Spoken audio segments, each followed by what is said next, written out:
Okay, great. All right, so we are talking about Bhagavad Gita. So we covered chapter 1, 2, 3, 4. We'll do some summary about that. Just to, just quickly. So I mean, the first thing starts with a crisis, and the message is just do it, and then there is a message that also you want to let go and subdue. So that's what we are going to be talking about this this time. So in this reading, right? The Aurobindo Ghosh is the translator or the person who has converted this. There's many translations available, but we are following Aurobindo Ghosh's translation. You will see at different points they talk about Lord Krishna, right? Or Lord is speaking, blessed Lord is speaking, or something like that. So who is this Lord in Gita, right? Let's just talk about it for a second. Is it he? Is it Hindu? Is it Krishna? So it's left up to our interpretation, obviously. The way I look at it is that this Lord is a generic representation of the deeper self that we have, the consciousness, right? So is it a he? Is it a she? No, the sex doesn't matter there. The religion, Hindu, Muslim, anything, none of that matters. And even though Krishna is playing the character, it could be hundreds of things. One interpretation that I sometimes think of is, Arjuna is at the battle and he is struggling with something. And in his mind, there are these dualities that start appearing, friend and enemies, my family, this and that, right? But then his intellect is guiding him, right? So it could be just that, right? It could be just something within us that guides us to do something better, something right, as much as we want to run away from a situation or run towards a situation. So one of the Swami says, truths that are beyond space and time, right? So sometimes, you come up with things that are completely, you feel like, oh, wow, this is amazing. How did I even think about this? And so some of the lines that are mentioned, there's a reason why we are all sitting here reviewing this. This was written thousands of years ago, right? It works for Arjuna's time, it works for our time too. And it is timeless. It is going to work for future too, because nothing changes within us. We are going to be the same creature of habits. We have so many things that pull us away from us, and we are going out in the world dealing with things. And we will constantly be in the same situation of, greed and charity, or so many other things, right? So many other emotions that we are struggling with in a way. So it'll work in any situation, right? So that's why, the author is, or people typically want to give it a sort of like a something larger than human being, something, even though it might just come through a voice of a human. Now, one other Swami says, when you read these lines from Lord Krishna, try to, read it as if you are saying it. So when you kind of verbalize that knowledge, it is a much deeper experience. And that's I thought that was kind of interesting.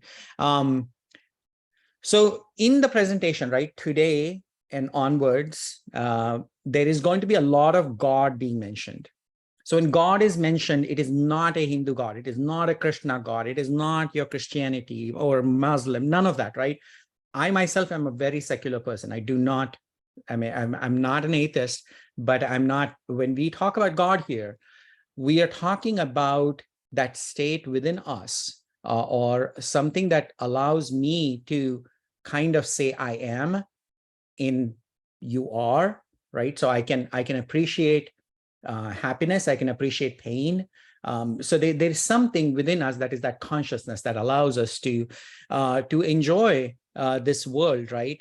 And that consciousness is common between me, you, anybody, any human being. In fact, we're going to cover some of that today. It is also common between animals and pets, or good, bad people, rocks, plastic, everything, right? So everything is there because of my consciousness, like I'm here, so that thing exists in my world or any world, right? The ultimate goal of Gita, the way I look at it and why I got very close to it recently, because I grew up as a Hindu, and I don't think the Gita was interpreted for me like that when I was growing up. So it's interesting now. The point here is more about God manifestation within us, right? Has nothing to do with somebody sitting out there and, we have to just like blindly pray at him, right? Let God speak through me.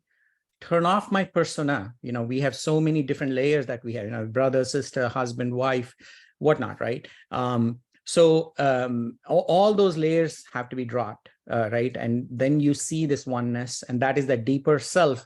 First you see within, and then you see outside.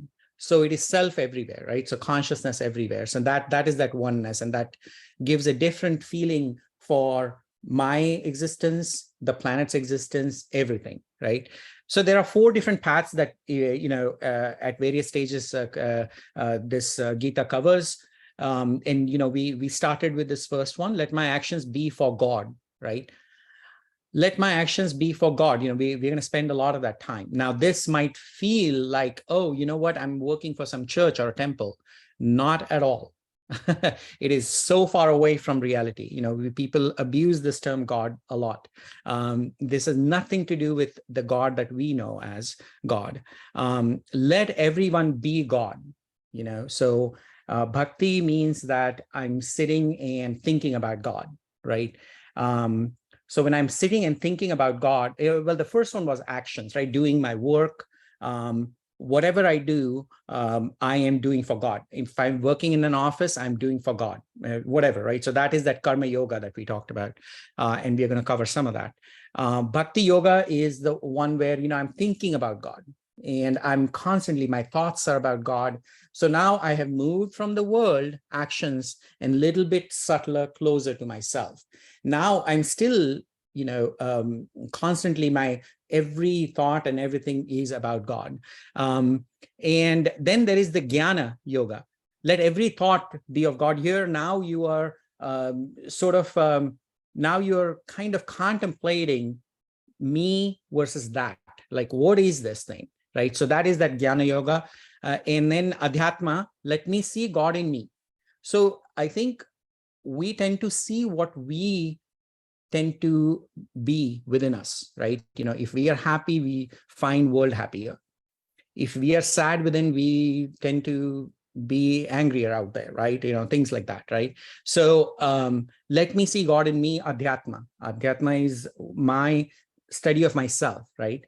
So we're going to speak a lot of God in this, but do not confuse God with anything that you think is God, or we have thought, or we have been told over time that that's what God is. And that's not what this God is talking about here. All right. So these circles on the side, right-hand side here, right? So there is me. And so what defines me? What defines me is mine, whatever we tend to call mine, this is mine, my house is mine, my body is mine, right? And then there is this notion of them. So mine strengthens me and them, right? So there's this separation that comes about. And then, that's why we think God is somewhere out there. Pleasant dreams are never quite broken. So this is another Swami, who basically talks about how, we might have good dreams and bad dreams. Typically, it is the nightmares that, we kind of tend to wake up and the dream is broken, and then you're thankful. Oh my God, thank God I'm not, being chased by some monster or whatever. Similarly, our life today, the way it is going, is all going, let's say everything is dandy, no problems, we're living in this beautiful Southern California, sun is bright, blah, blah, blah. So this thing, we will never get this wake-up call. So what is this wake-up call about, right? So, we will be more, when things are very pleasant, everything is going just fine, we will never understand this problem of me and mine, right? So one of the things that happens with Arjuna here is that, he has to deal with his brothers, his uncle, his grandpa, his teacher who loves him, all of that stuff. They are standing on the other side. Now, these are loved ones. And there are also, he also hates his brother, the cousin brother. And that's the whole point of this war that they are about to fight. So it would have been easier for him to deal with that, with Duryodhana himself, right? But he has the loved ones on the other side. And, most of the time, if we look within our lives, those are the times when, our loved ones bring up certain issues with us that sort of becomes this aha moment, right? The wake-up call. We start by going into dejection, like, why is this happening? Why is this person being like this to me? And all of that, right? So the dream is then broken. And then, at that time when that happens, it has happened a few times in my life. So the depression is so much that it doesn't really matter if you're in heaven. If you're in Southern California, beautiful sun, it doesn't really matter.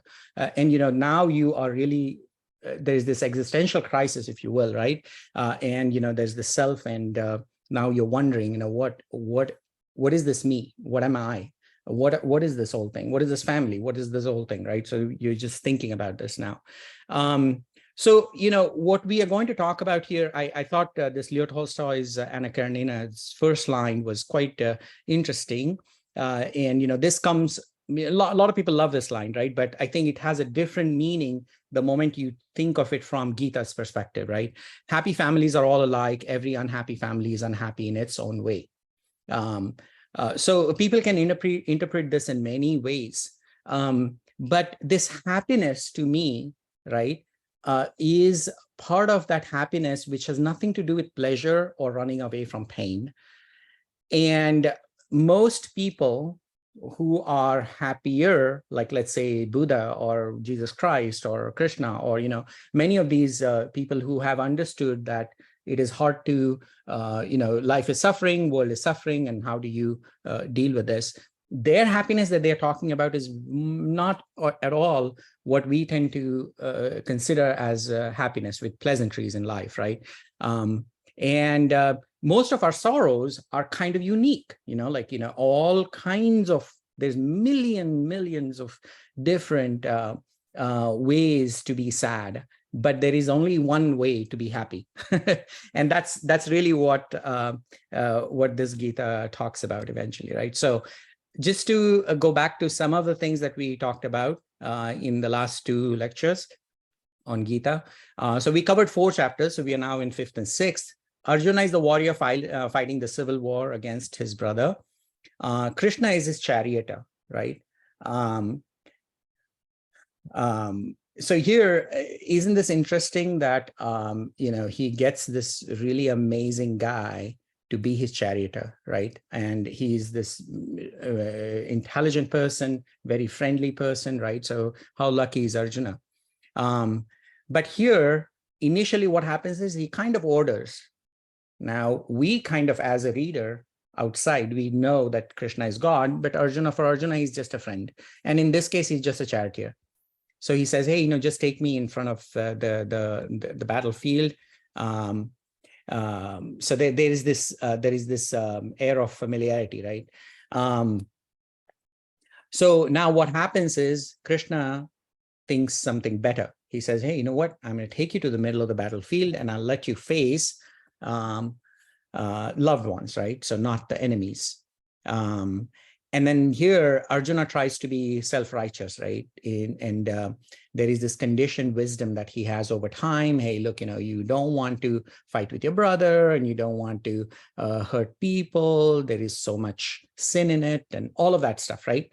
So this is the knowledge that he has pretty much, it's a hearsay from other people, and which is a condition of us, right? We tend to be good and do right things, mostly because we have heard that, if you do something this, or in many cases, we tend to drive on the right side of the car or the road, is because a cop will catch us, right? Not because there is a peaceful way of being safe, right? I mean, again, not in this group, but I guess if there were no cops, if there was no rules, there would be quite a chaos, right? So there is this conditioned wisdom that's sort of like a warning in Gita. Arjuna gets dejected considering that he might kill many of his loved ones. Arjuna's ego makes him presumptuous, right? At this point, Arjun prefers to leave the battlefield. He wants to become a monk. And that is the subject of this chapter 5. What is this being monk? Now, why is this monk? I mean, these days, it's kind of sort of irrelevant, I guess. But back in those days, right, the notion of monk or going out in the forest away from the world was very revered, right? It was, at least in India, it was like that. And it was considered as, you must be somebody quite good to kind of take this big step, go away from all the pleasantries of life and all that, right? So, and there was a sort of a goodness attached to becoming a monk. Now, in our case, what would we associate this with? We can associate this with giving up on some activity that we might have started, or we are required, or we have been called upon to do, right? And that is just not taking action. I don't want to do it. I don't want to deal with this pain. I don't want to deal with telling my friend that there's something wrong in what he is doing or she is doing, and something like that, right? Something of a existential crisis, like a situation, right? So as you can see, Arjuna asks a bunch of different questions. Right? He starts with arrogance, and then he eventually is led into objection of what Krishna is trying to say. Sort of, he says, hey, Krishna, I think I'm surrendering. I think what you're saying is the right thing. Tell me more. And, what is this and what is that? So now it becomes into a curiosity. And this is the path, typically, what you can associate this with is being a student, right? A good student is this. This is the different evolutionary path of student. Now, there is quite a stress laid upon identifying a right teacher to teach this kind of a deeper knowledge. But I think, if you go around the world, keep looking for a good teacher, maybe you'll find it. Good for you. But really, it is being a good student is going to help you make anything on this planet your teacher. It could be any average Joe, and you could learn if you have that ability to learn, right? That's how I take that, where it's not so much about finding the right teacher, but more about being a student. Our reality, fear is well cloaked in duty, righteousness, etc. Gita wants us to face life, right? So this is really the first 6 chapters tend to want to suggest that, right? And then he keeps bringing up about purity, inner purity, lack of any fear of action, or looking for justification. We tend to cloak our good activities or something, we have really nice justifications about why we don't want to do certain action. We don't want to say I'm a coward, but we tend to say, oh, we're not doing this because look, if nothing else, we are trying to save the planet. So we'll come up with something interesting. So there is this series of things that happen. He goes from arrogance and posturing, confusion. I think you guys understand this stuff. So he becomes a student. Then the technique that is told to him is about karma and knowledge. So there are these two paths, where you are doing your activity, continue doing your activity, but the focus is that you're helping others, not so much like about desire or trying to get the fruits of your action, right? So here, there's a question that he poses, which is, why karma and knowledge, you talk about knowledge, the Sankhya, if you remember, then why are you asking me to take the karma path, right? So at one point he says that. So then he starts going a little bit deeper inside. Where do these desire and anger reside? Observing self, and then so then Krishna also says, remember, he says, look, whatever I'm trying to tell you is not something new. It has been told. And in fact, he says, I am the one who taught this. Now, that I is not obviously Krishna, right? But it is the inner I, the deeper I, the self, and that consciousness, something that is eternal. And we all are the same consciousness. It was taught to Sun, Manu, Ishvaku, and all of that, right? So, and then we sort of covered yagna as the sacrifice. So when you are learning something, about how to deal with the world, or identify yourself, learn about yourself, there are going to be a lot of torture that are going to come your way. It is going to be hard for you to not follow that desire that you have, or not run away from fear. But that is that suffering, that is that offering, or that is the yagna that we sort of covered earlier. And so there's a whole list of things here that you guys can look at. So chapter 5 basically starts with Arjuna getting completely confused, because in chapter 4 he says, hey, you got to do your karma, do the actions to dissolve the actions over time, right? So you don't want the desire driving your actions, but you still have to continue doing actions. But then you take those actions and you are offering them, because it's not going to be easy. It's going to be tough. And that is that offering. So there is the notion of renunciate and Sankhya thing that comes up here. So let me just bring up some of the lines here.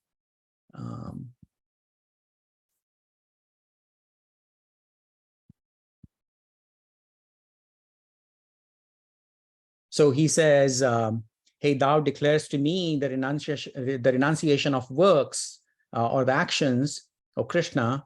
And again, thou declares to me yoga. Which one of these is the better way? That tell me with a clearer decisiveness, right? He says, why don't you decide for me? So that is, I've been in many such situations where I've had to tell my friends, guys, you just decide what I should do, right? So we tend to be in this mode many times. So what does, so the blessed Lord, right? Again, Lord, we've talked about that enough, right? So renunciation and yoga of works both bring about the soul's salvation, or whatever, the notion of freedom, liberation, all of that, right? Both will get you to the same thing. But of the two, the yoga of works is distinguished above the renunciation of works. So this part, he stresses upon yoga. Part of it is that, we are, as human beings, especially in case of Arjuna, he was a warrior, and he believed in fighting wars, and action was so much key for him, right? Now, how does this person get to knowledge?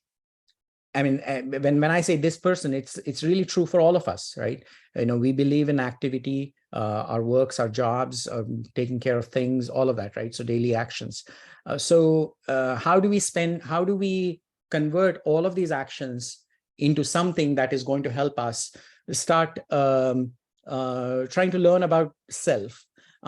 So there are two ways to go about it, which is, one is you directly just shut down everything which is what typically the so-called Brahmins in India or the monks, they were prescribed to do, that they just like run away from the world, basically wear all those orange garments. And now all they're doing is they're just sitting pensively, just reading books and trying to learn about self, right? So that is one way, but it is obviously going to be very hard for people who just, in every walk of their lives, trying to do that. So whatever he prescribes here to Arjuna is true for us as well. He should be known as always a sannyasi. Sannyasi is like the renunciate, right? Even when he's doing action. So renunciate, typically we understand a renunciate as a monk who has gone to the mountains. But he says even a worldly person is a sannyasi who neither dislikes nor desires, right? So this is the fundamental problem that we all face every second of our lives, right? We're either disliking something or we're wanting something, we want to buy this or buy that. For free from the dualities, he is released easily and happily from the bondage of the worldly pull and the push.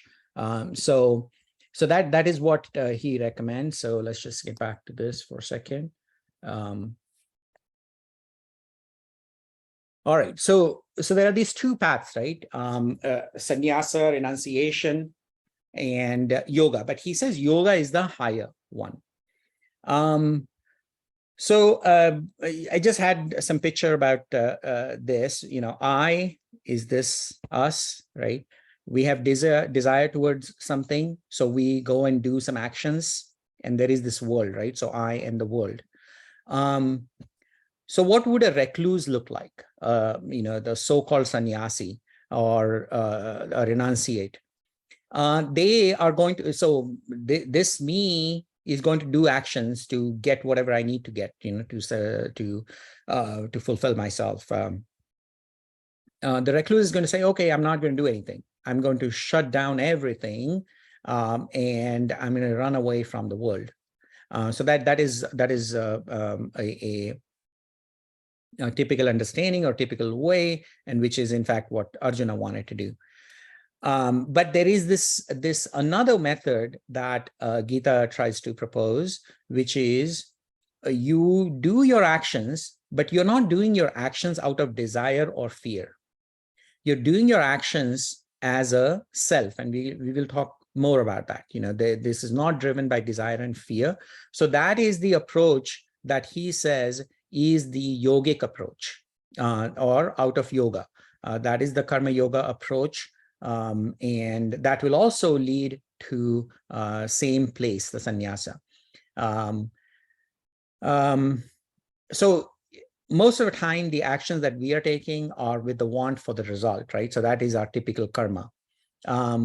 Action for the arisen need. So there is sometimes there's just a need that has come about, and you are taking action. So there's no you're not responding to any like, oh, you're not going to gain money or any of that sort, right? So there's no, but you're trying to, there's a requirement, your action for the action's sake, right?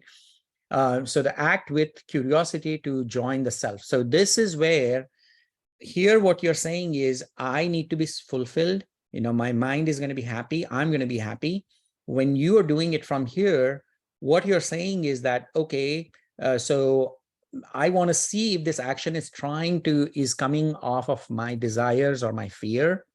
If they are, then I want to kind of get away from that. Whatever judgment I have about whatever XYZ that is making me take that action, I should stop it or change my course. And that is that curiosity to join with self as against mind-driven action. Right. So this is that yoga that Krishna is going to talk about, right? Act with the curiosity, to constant curiosity to every time an action is about to come your way, or you have to take action, you want to think in terms of like, is it because of my desire or my fear? And then change it, right? So am I taking this action out of anger? No more fear of actions, and you will continue taking the action. It's just not going to come from a wrong place. So I mean, so when you do this kind of stuff, right? So you're not worried about, oh, if I do this, I'm going to get some benefit in future lives. This is one of the things that Arjuna talks about. Now, this might or might not be relevant in current times, but there is still this notion of doing good, right? Being charitable. So being charitable also can be ego boosting, right? So that's that virtue portion of it. Or if I'm doing something, oh my God, this might be looked upon as bad by my neighbor or XYZ, other people might say something, even though you kind of sort of know that this is the right thing to do. So you don't want to do that. So when you are working from the perspective of the self, where your mind is not telling you one way or the other, you're not thinking about like, is it going to cause a sin or a virtue, right? So that's that joining with the self. And then as you go through these karma and then yoga about karma, the renunciation is going to come about on its own, right? So how does this come about on its own, right? So here, because you are not so much worried about the gain or the hurt that you might have caused in this first step up here. So basically, world really doesn't mean anything at that point for you. Mean anything in the sense like world is not causing you pain and you don't want to cause world pain. So world has sort of ceased to exist. Even though it is still there, you will be functioning in the world. There is a transaction going on. All of that is going to happen. But you're taking action just for the action's sake, right? So this is the path that Krishna recommends to Arjuna. He says, you just running away from here, going to the mountains, is not going to fix anything. You're going to go there and you're going to probably think about all the bad things your brother did, or you're not going to be 100% a monk, and you would be disgraced as a warrior. So he says, take your action. Don't worry about if is it causing sin or is it causing good thing or whatever. You don't. And why do you think that you're going to win this war? Maybe you lose this war. This is his arrogance, right? Arjuna's arrogance. So he says, don't worry about any of that stuff. Do the action. You are a warrior, a whole, bunch of countrymen, they're looking after towards you to kind of help them in this crisis situation. So you're called upon this duty, so you do it, right? And then while you're doing that action, do it without the focus on the results, and you will be a sannyasi. And that's about it. You don't have to go to the mountains for that. So one stays in the world, not quite as a recluse, right? You're participating in the world. Actions are performed, and mind stays unperturbed. So there are in the Sanskrit phrases here, right? So verses. There are these two words that come about, which is really neat. Nihashreyasa. Shreyas means something, you want to do good. So, you are, if you follow this path, whatever action you take, it will be good. It is that highest good. And a humility is going to come about your actions. Doing the right thing, right, not right as seen by your neighbor or your family members or your friends. That's not the point. It is the right thing. Doing the right thing no matter what. Nihashreyasa. And Nitya Sannyasi. You're living in the world. You don't have to go to the mountains. You will be a constant renunciate while living in the world without desires, right? So these are interesting Sanskrit phrases. So then he goes on about, yogi. So yogi is the one who does yoga, and, that is the first step. And then sannyasi, and, you are yogi, and your yogi equals sannyasi. But yogi allows you to do actions, but even sannyasi is also doing actions. So they're kind of, what Krishna does is he kind of brings them about exactly same. He says yogi equals sannyasi, same thing. So happy acting only for self purification, right? So this is again you're watching your mind and you're trying to figure out, is it coming from desire or anger or fear or whatever, not fixing. And this, whatever you're doing is about yourself. You're fixing yourself. You're not fixing the world. You're not going out there trying to preach somebody, none of that. Yogi is very much about himself. That's it, or herself.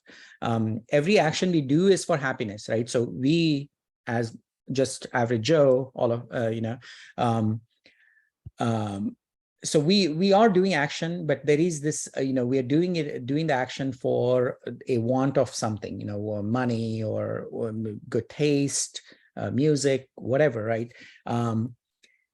But sometimes the happiness comes our way, but we just tend to kind of gloss over it because we sort of achieved it. Now we have moved on to the next thing. We got this, now I want this. And then suddenly the whole phase of like desire and running around getting that thing starts all over again. You have not taken any time to kind of really, whatever you have strived so hard for to get and actually be happy. That has not happened. And that is our state, right? So what is yogi? Yogi is understanding happiness. Understands happiness is achieving self, not so much running after desire. And the yoginess metrics, so there are some phrases that he covers there, is if you're happy, you're yogi. Not so much happy because, oh, I got $1 million, not that kind of happiness. There's this inner state of, in Hindi, you would call it as ananda, not sukha. Sukha is the pleasure, but this inner blissfulness, if you have that, that is your own metrics. So you don't have to go around telling people, hey, look, I'm trying to be a yogi. No, that you can measure it yourself. This is your personal journey. Every act is for God. Thus no missing God, right? Nothing can cause distress. No pride of action. Express happiness during action, right? So this is the part where you are not really waiting for being happy after the result comes about. So you are happy right now. Yeah, there's a goal, but goal is not the driver. The fact that you can work on it or whatever the action is about is bringing you happiness. And this is yet another thing about yogi, is that he's sort of happy with himself, or she is happy with herself. So most of the time, we tend to want to find happiness out there. We are either picking up our phone, calling people, or whatnot, right? So this is the part where there's going to be something that we'll talk about later, which is aloneness. Which is contemplating and being with yourself, not so much meditation as our traditional sense of meditation and traditional sense of yoga, but just being with yourself, being happy, that blissful state. That blissful state is not going to come by you going out, but it is already always there with you. So the rest of us are kind of like this, right? Because we are not in this happy state, of understanding what really being happy means. When happiness comes about, we don't know. We just don't know how to enjoy that happiness. And people who search for God, we don't know what we are searching for. We really, like, if the God just came in front of us, let's say Jesus came in front of us, we wouldn't know about it, right? So there's this Fyodor Dostoevsky has this very interesting thing that the dialogue between the priest brother and a worldly brother about Jesus just comes about, and how the church behaves with them. Different kinds of people, they cannot detect that he's Jesus. Some think he's an actor, something he's just whatever, right? I thought that was a very interesting piece of writing. But that is the situation that they're talking about here as well. Purity is key, abandoning attachment, let self operate. So what typically happens in our case is that the senses are driving us, like, oh, I want to see this, or I want to be with this person, or, so I don't like this, I like that. Mind is telling you this kind of stuff. Or, hey, I'm going to do this because I'm going to get an award, or I feel good about this, right? So that is the intellect, right? Feeling that ego. So we are being driven by these things, but the point of purity is that let the self be the master of these things. So these things would be used as devices. These are very useful devices that we have, because self by itself is kind of not very useful. So the consciousness needs body, mind, intellect, and senses to operate and enjoy this world. So why does he say action, right? So the action piece, we did cover this earlier when we talked about, there's these Sankhya philosophy is all about numbers, right? So they always break down things into three. In this case, it is about how do you go about taking actions. So tamasic is laziness.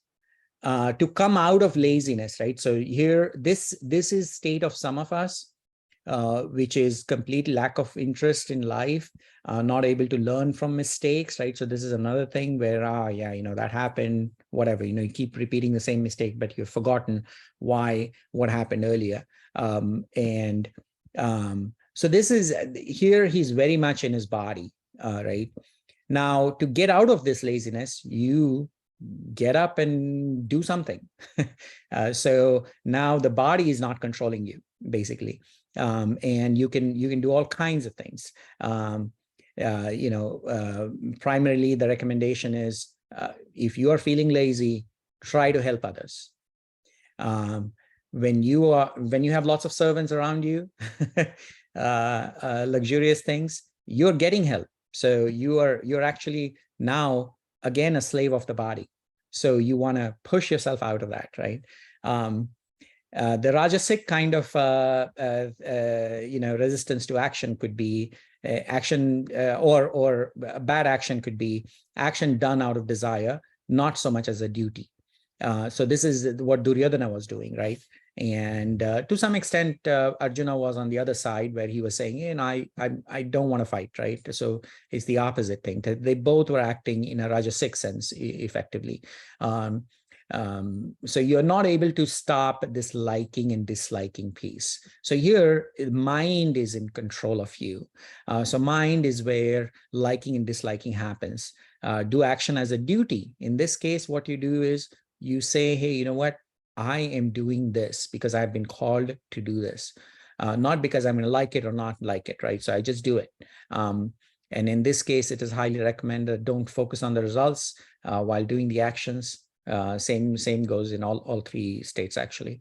So the third one is sattvic, where your persona plays an important role suddenly, right? Your pride over one's good action and bad action. What this does is you sort of start looking down on others, saying, hey, look, I have given whatever $1 million as a charity to this. Look, I'm much better than you, blah, blah, blah, right? This is the intellect has taken control of you. Here, the notion of God kind of helps us out. Whatever you're doing, you say that this is God's grace that I could do it, not I did it. So God as a device is very useful. So you can use it so that your ego is curbed immediately. It takes many things to make an act good. Remember I think it was in chapter 2, where we talked about, like, he talks about rains and food, and how all of that is so useful for prosperity. So if a farmer says, hey, look, I grew this and I helped you, all of you guys get fed, right? That's not true. The God had a higher say in the good action, in the sense that there were laws of nature. There was all kinds of things that were given to us, whoever is doing this good action. So we have to be at least humble towards all the things that were available before we could do that good act, right? So that is key in this case. Action results into happiness or sadness, right? So this is we tend to associate happiness and sadness with riches and poverty, but really, you could be very rich person and you could still be sad, right? Or you could be really poor person, can be happy, and you can be a poor person, very sad person, right? So ultimately, the rich or poverty, richness and poverty really does not control your happiness and sadness, right? Um, so yeah, I mean, our intellect can change our riches into sadness. So yeah, so I think this can help. These three things, can we keep changing from who is controlling us at a given point of time, and there's a way for us to kind of observe ourselves and get out of that funk, and that is really being yogi. Yogi is not sitting in yogasana posture or any of that stuff. While that is maybe 1% of the activity that you have to do, you have to be a yogi every second of your life. That's the point here. So there's a whole section here. Hey, what is the role of God in this? Um, so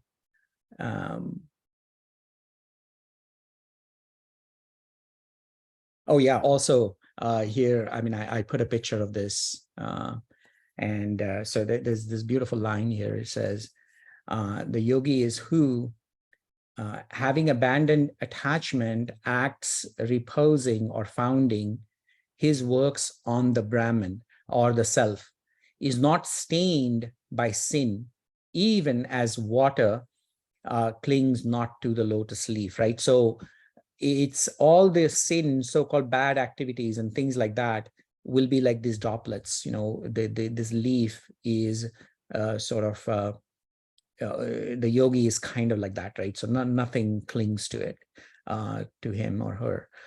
Therefore, the yogin do works with the body, mind, understanding, or even merely with the organs of action, right? So all of these, they're not letting any of this control them. They control these organs, right? Abandoning attachment and always thinking about self-purification, meaning not doing anything out of desire. And then he talks about here, the Lord neither creates the works of the world, right?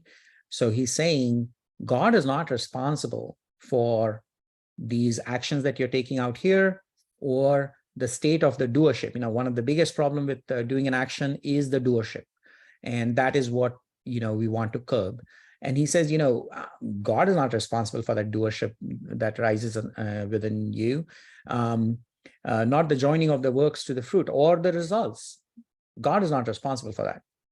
Nature works out these things on its own. So there are laws set. You take an action and you set about a wheel that in movement, and things are going to happen. Something bad is going to happen, something good is going to happen, and you are going to be you. You're going to be prideful of what you have done, let your ego boost, or you might listen to this and try to curb yourself, right? So that is all up to you.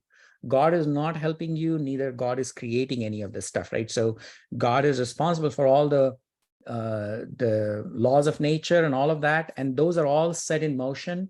And every karma you do is going to result into its own consequences, and that is your own responsibility. That is not God's responsibility. That's what he kind of washes off his hands. One of the Swami kind of explains this really nicely. He says, the God, as Hindus think of, is not a doer, right? Much like dance and dancer. No such thing as, like I'm sitting here and creating a pottery. So dancer's perspective, right? So from the dancer's perspective, there is the dance and the dancer, right? So but no, sorry, they are exactly the same. From if the dancer can say, without me, the dance does not exist. So truth is non-dual, right? So from that perspective, truth is non-dual, right? So there's only one thing. And intellect is, so how do we use our intellect is you want to find synthesis, you want to bring things together. Even though when you see black and white, you want to find what is the commonality between this two. Not so much because you are such a philanthropic person or any of that, none of that, right? It is more for your inner peace, because the moment you're going to find black as black and white as white, and you're going to drill down that pathway, you're really causing more trauma to yourself, because you'll have to defend somebody, you have to be angry towards something, and all of that, right? So it is really meant for your own inner peace. And from dance's perspective, from our human beings' perspective, we think, yes, there is a notion of a separate dancer and then the dance, right? So our understanding or so-called ignorance is always in duality. We think it is me, and so so basically in this example, what they're trying to say is the dance is the world. God is the dancer, the world is the dance, right? But when you look at it from the world's perspective, we see there are two things. There's somebody who has created us. But this direction leads us to a sort of analysis of things, right? So we want to break things down, try to understand. All of that is good. So this is what happens in the world of science. You get to the particles, but then what have we discovered is that these particles are really nothing but electromagnetic waves, right? So everywhere. So all these particles, there's really no one particle, right? So there's many particles, yet they have the same quality. God never depends on world always depends on God. So it's almost like what God is trying to say there is, at least in that phrase, is I'm just a catalytic agent, and it is I'm required. Now, again, what is God that we are talking about? This is not some personality, right? It is this consciousness. So this consciousness comes about, which allows me to hate somebody or like somebody, take an action. Without this consciousness, I don't think I can do anything, right? So the consciousness is needed for me to do hateful things, nice things, become a yogi, become a sannyasi, whatever, right? That's the point of that line, right?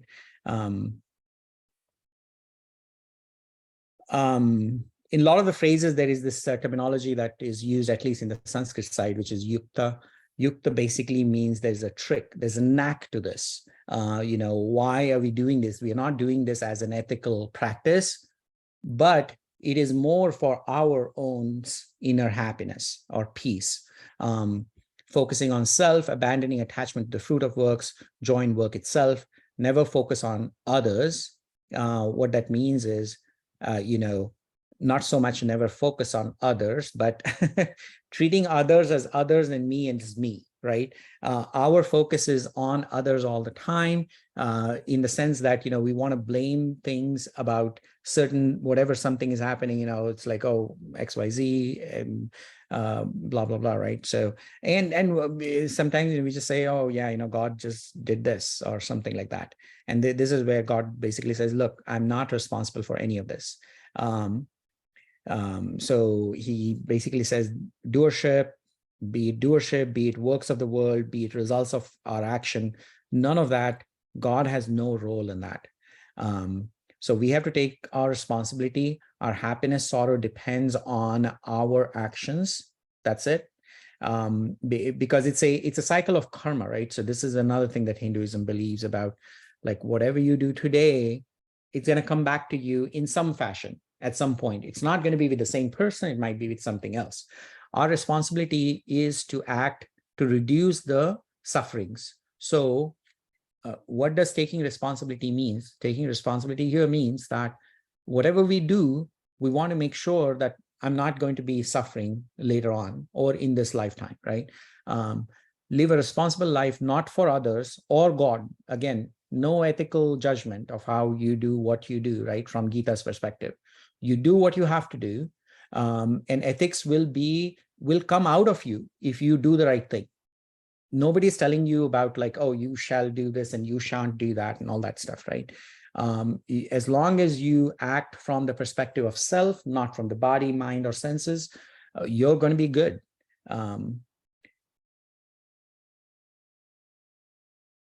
So there is again a line here, once we do all this stuff, turning their discerning mind to that, right, the self, directing their whole conscious being to that, the self, making self their whole aim every second of our lives, right? And the sole object of their devotion, right? Not some deity in a temple or any of that, which is fine. I mean, you can use that as a device, that's okay. But even when you're not in temple, you are in temple. You're a walking temple, basically. They go whence there is no return, right? So this is key. What is this return, right? So there is a notion of multiple births, rebirth, and all of that in Hinduism, right? And which is what they think about when they talk about Buddha, for example, is that he goes into the state of nirvana. Nirvana is extinguishing or no more suffering. No more suffering, some people understand that as no more coming back to this life, as if we are going to die and there's going to be another life and die and life and die and life, right? Good. That is one way of explaining that situation. But there's also another way to look at it, is that I don't know, neither you know, nor anybody knows if there's going to be multiple lives. But even this life that we live today can be broken down into so many lives, right? There was a childhood that we had. We don't have any memories. We have very faint memories of that. It might as well be somebody else's life story. All we know is today, that we have here. So we have gone through so many different lives. There were opportunities for us to learn, make mistakes, all of that good stuff. So from this point onwards, there is going to be another, whatever we are today might be different, like let's say a year from now, because maybe our job changes, maybe our locality changes or whatever, right? This is again my interpretation. So when that happens, it's as if a rebirth has happened.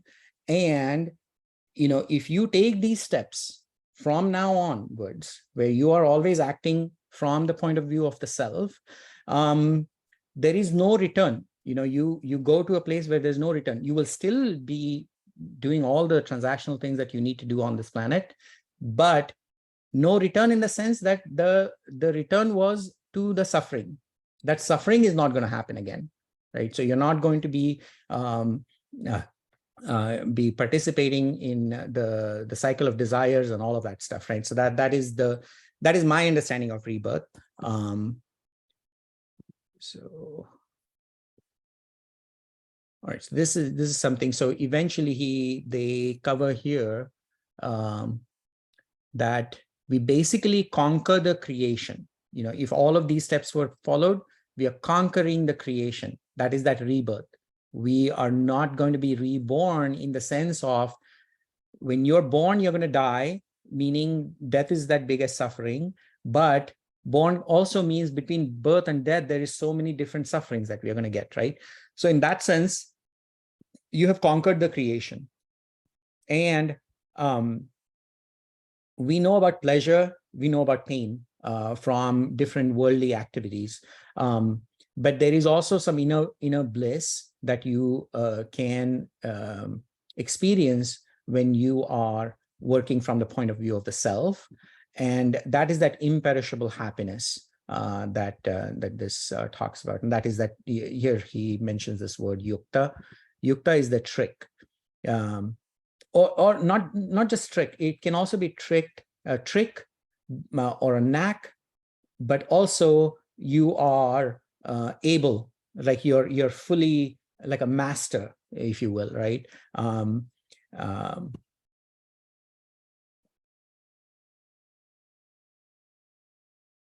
And basically here he says, he who can bear here in the body the velocity of wrath and desire.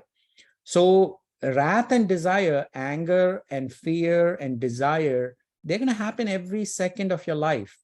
Just because you became yogi or sannyasi, they're not going to go away. Be it in jungle, forest, mountaintop, here, it's going to happen. But you're going to be able to bear it. This is also sort of effectively what that Diamond Sutra sort of, I think it has that somewhere in there. I don't remember where, but in the Buddha's teaching, so there are two blows that he talks about. One is the actual pain that is going to come your way, but then there is the pain that you're going to be ruminating on, right? So he says, I can fix that other pain. You will still have to deal with like a blow that is coming your way. That is not going to be stopped. But this wrath, desire, and fear that cause your internal subtle pain, so sort of, that we can take care of if you become a yogi or follow Buddha's path, if you will. So here I'm talking about, so we saw this diagram of me, mine, and them, and there's that, right? So this is that separation that we tend to feel in the world, but we want to come to this state where the feeling of I that I feel here is the same in you as well, or anybody else. And this is that massive I or us, if you will. And that comes about because consciousness is acting equally in all of us. So to see the same that in everything, or that oneness or the unity, brings about a different understanding of how do you deal with desire or fear, or liking or disliking. Your two hands, your left hand, your right hand, they're your hands. So they're part of me. So the left hand doesn't say, hey, you know what, I hate you, right hand, right? So in that sense, so basically we are all one, effectively, right? So when we start seeing that, seeing God in everything, or seeing that in everything, or seeing that oneness, treat every suffering as karmic debt reduction, right? So this is another trick of Hinduism, where there is this notion of karma, or we talked about the multiple births, but let's say something bad happens, you could just say, oh, you know what, in my past life I did something bad, I'm glad this insult is coming my way, and good riddance, my old sin has been wiped away. And now that insult, or the blow of that insult, is not as strong. So there are all these tricks that Hinduism wants to teach us. And in everything that we do, thy will be done. And obviously, this is in Christianity as well, right? This is not about my desire. Thy will be done, right? So here, whatever is required on this planet, what we are called to do, that is the will that is beyond us, right? So we don't understand how this situation came about. We try to make a sense of it. And most of the time, what we do is we inject our judgments and biases in that situation, and then that causes more trouble. But if we were to just look at it not without any judgment or desire or fear, we might not understand the full context of what we have been called upon doing. But this approach is always good, where you kind of sort of take away the responsibility of you and put it on God. It is God's will that is happening. And we saw this line, bear the velocity of wrath and desire, and happiness no matter what, right? That is the state of the yogi. And all of these things effectively sort of reach the same goal. And in Sanskrit Gita, they talk about nirvana, which is what Buddha was talking about also, right? So this I, you, that, me, them, that, all of that, this kind of is considered as the biggest sin. And once you reach this state, there is no stains of that sin, right? Like that droplet that we saw on the lotus leaf. No more knots of doubts of that, right? So here, we might understand this logic completely, but to internalize it is important. Sitting with it, really feeling it, really bringing that into your life, is what Krishna wants us to, yeah, you're going to fail many times, but it is going to come to you. This state, the final state, is where you don't have any more doubts. Initially, there will be doubts. No more knots of doubts of that. Then every action is always good for the society, right? Whatever you do is a required action. So there is no, you're not taking it to make your neighbor happy or countrymen happy or any of that, right? They might be happy as a side effect of what you do.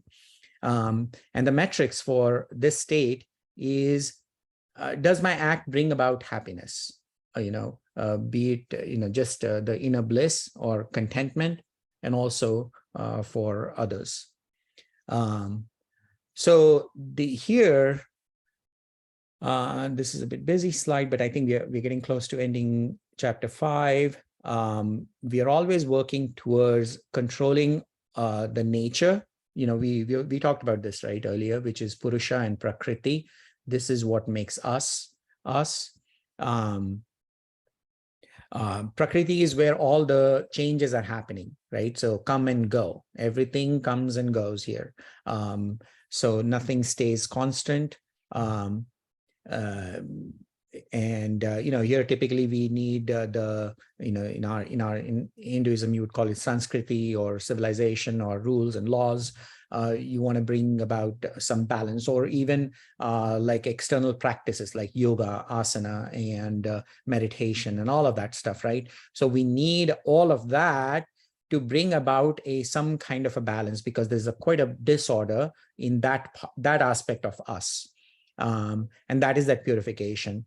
And eventually, the second aspect of whatever we do is understanding this something that is part of us, which is the life force or the consciousness, Purusha. And here, the first is eventually you want to renunciation of nature. Basically means the impact of nature is not as much on us, and accepting God as I self, right? So eventually you want to have God not sitting out there, but it is more about letting it manifest through you. That's the key. Accepting God in me as I self. Self is where change, disorder, imbalance, disease can never happen, right? So this is where this does not get impacted by all the changes that are happening out here. So here, there is, definitely love is one element of it. Yagya is, we talked about this, yagna is the sacrifice for others as God. So the moment you start seeing God within you and God in others, that is that everywhere, everything falls in place, right? But that is easy to understand on a slide. But the point is like, how do you bring about in your own life? And tapasya is where, you're tolerating everything that comes your way. I understand this as, if a friend does something to you, you kind of like ignore it many a times, right? So that is the attitude you want to have in the world, right? So that is what is going to get us closer to understanding the self.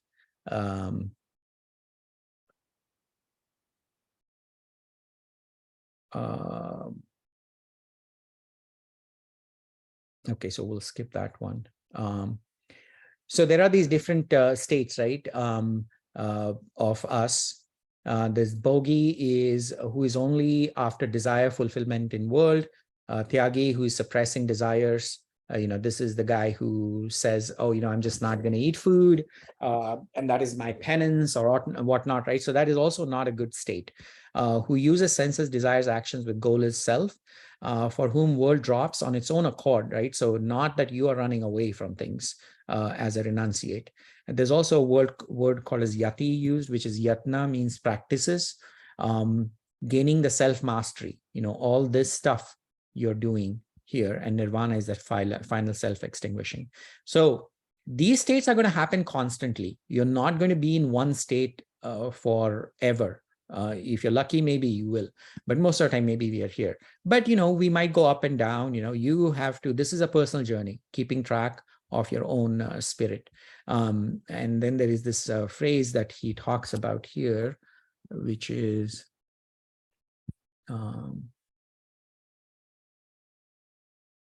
this last one. I did not mark this, but yeah.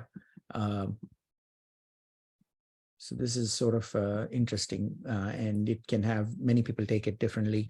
When a man has known me as the enjoyer of sacrifice of all the worlds, this has been one of the problems why India has ended up having with 33 million gods, and people have all kinds of weird rituals and all that stuff. When a man has known me as the enjoyer of sacrifice of all the worlds, the friend of all creatures, he comes by the peace. Now, an interpretation of that is, peace is contemplation of God alone while in the world, right? God here means self. So that is going to bring your inner peace. If you're going to always act from mind's perspective, with desires and anger or fear driving you, that is going to not be peaceful. So this is a very logical thing, here, even though God is injected here, but, with a proper understanding of God, contemplation of self alone, while in the world, so you deal with the world, you be in the world, you don't run away from world. And two other things is sacrifices enjoyed by God. So whatever we are doing, actions done, I myself am God. So actions are done by God, enjoyed by God. So anybody else who is benefiting. So when you suddenly have that understanding, it's kind of like, if I'm doing something for my son, that how much love and care I put in it, I would end up putting same amount of love and care for somebody else. And God is friend of all, God in me, God in everything. So the notion of friend is sort of interesting that he brings that up, because there's a different understanding that we have of a friend. So that is what we want to see everywhere. So again, this disclaimer, right? We want to remember this has nothing to do with Indian gods. All right. So then chapter 6 talks about self-subdual. So there is a higher self and lower self. So use the lower self as a friend. You don't want to make it into an enemy and, like, oh man, I'm disgusting, I always run after desire, blah, blah. No. So there is use the self to manifest the higher self. Subdue the lower self, obviously. You don't want to indulge yourself into running after the desire or suppress, because you've suddenly realized, oh man, I'm too much into this, and yeah, I'm going to try to control that externally, right? So that's not good either. So you want to use the low, and this is that subdual that he talks about in chapter 6. So why does Arjuna want to give up and become a monk? It was a common belief was that monks who begged alms are somehow better than the rest. But monks, even today, seem more about outward appearance than inner. And this is kind of interesting that, somehow this understanding from Gita is completely glossed over. The notion of Indian religion is all associated with that orange color and the temples and deities and all of that stuff. While they have their value, they have their importance, absolutely. But we kind of this is why Arjuna talks like this, and even today people talk like that, right? In Hinduism, we have a different understanding, or sorry, not different, but similar understanding of a monk. So what Krishna says is, whoever does the work to be done without resort to its fruits, he is the sannyasin and the yogin, right? So sannyasin equals yogin, not the man who lights not the sacrificial fire and does not the works, right? So one of the understanding of the renunciate is that he's not going to have a kitchen, blah blah blah, like there's no he's not going to do any of that stuff, right? So do actions or desire, blah blah blah, all of that, right? So he says that does not matter. That is an external layer that you think is a monk. So that's a show off. That's not it. You have to be a monk within. and you can still be working in the world, and that's okay. Arjuna wanted to abandon action, become sannyasi. Krishna warns him against that, suggests becoming yogi. None becomes a yogin who has not renounced the desire will in the world, in the mind. So this desire will is sort of an interesting concept that he spends a lot of time in chapter 6, where he, in Hindi or in Sanskrit, it is called a sankalpa, or a sort of like, an intention, like, so there are all these law of attraction and all of that stuff that has been quite popular in this country, that sort of has the roots in the same thing, is like, hey, if I put my strongest intention in making $1 million, I will be able to make that $1 million, right? So that is all good and well, and yoga can help you with that, but that's not the point of it, right? So there has been a whole revolution or a movement around that.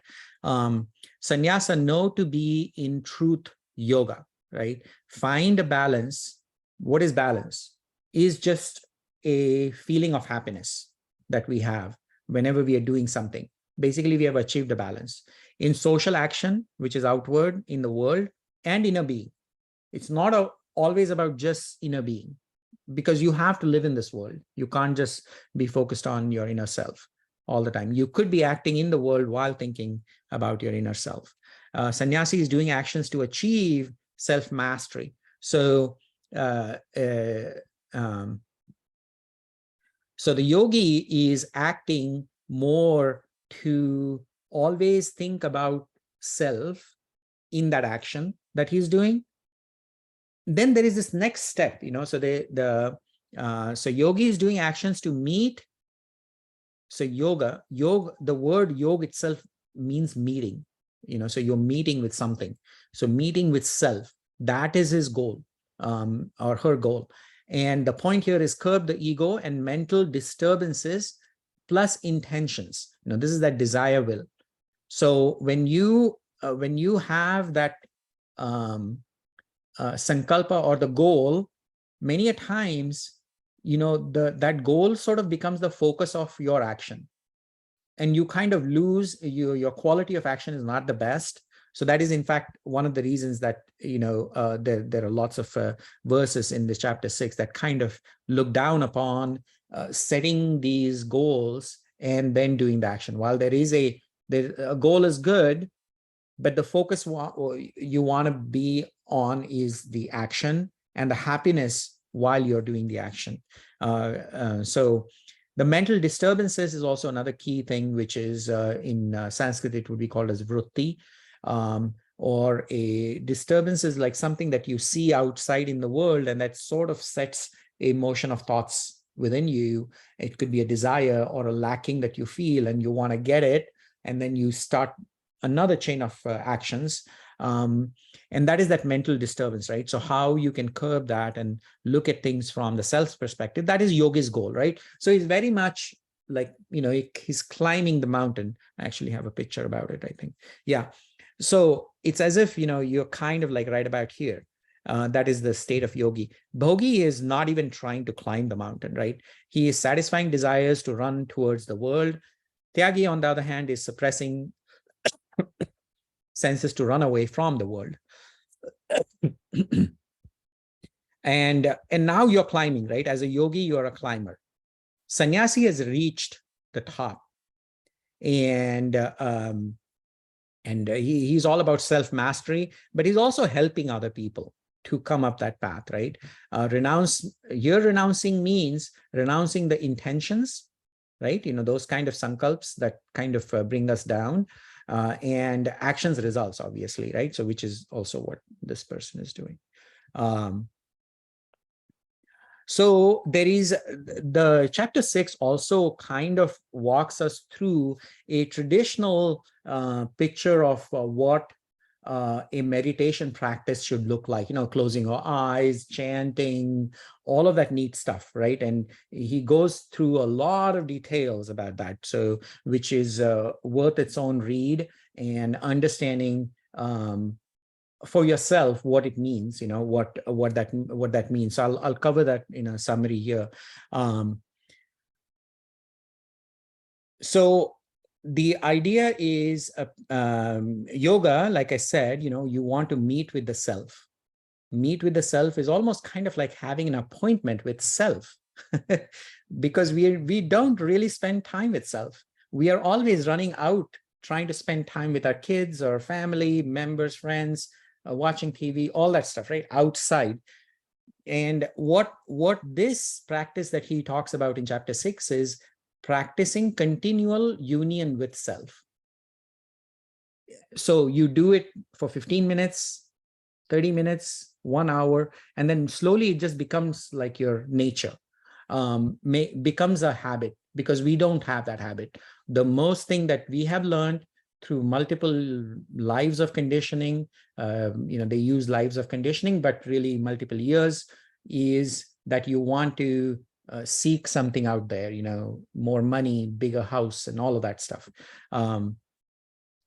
So internalize the gathered knowledge, right? So this is another symptom of the sattvic happiness, which is we just love gathering knowledge. And we feel like just because we are gathering knowledge, that's about it. Philosophy X, philosophy Y, philosophy Z, everything, just pile and pile and pile of them.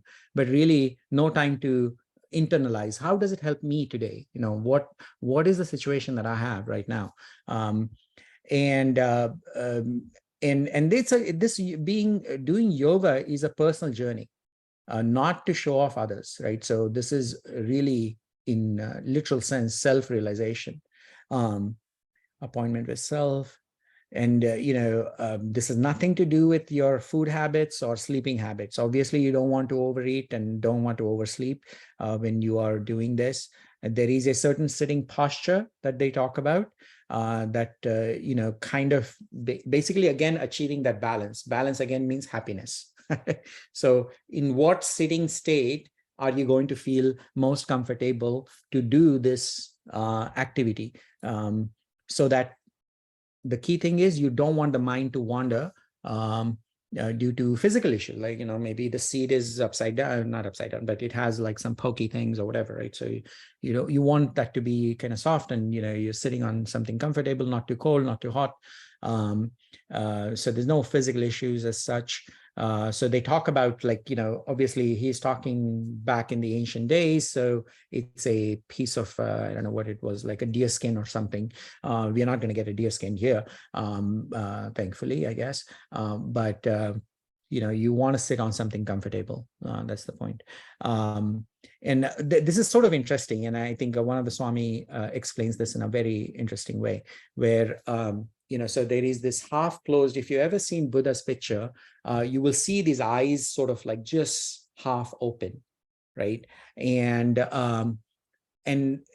Krishna actually says, you want to look at the nose tip. So when you look at your nose tip, suddenly your eyelids are going to come down. It's also a very humbling thing. You are going to be sort of like surrender, if you will, right?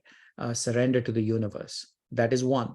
The other thing is, the moment your eyes go half closed, the whole thing about Vedanta and all of this is they want us to see this whole current world that we think is so real is really a dream. It's all a myth, right? And how do we get in that state? Because when we think this world is real, that is what keeps pulling us away from us, right? That is causing us the desire, fear, all of that stuff.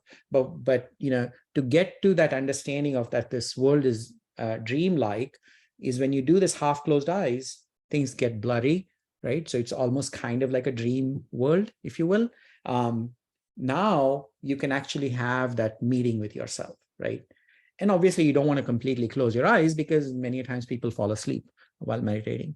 And now what do? You got those eyes kind of half closed, and you're looking at the nose tip from your side, obviously, not somebody else's nose tip.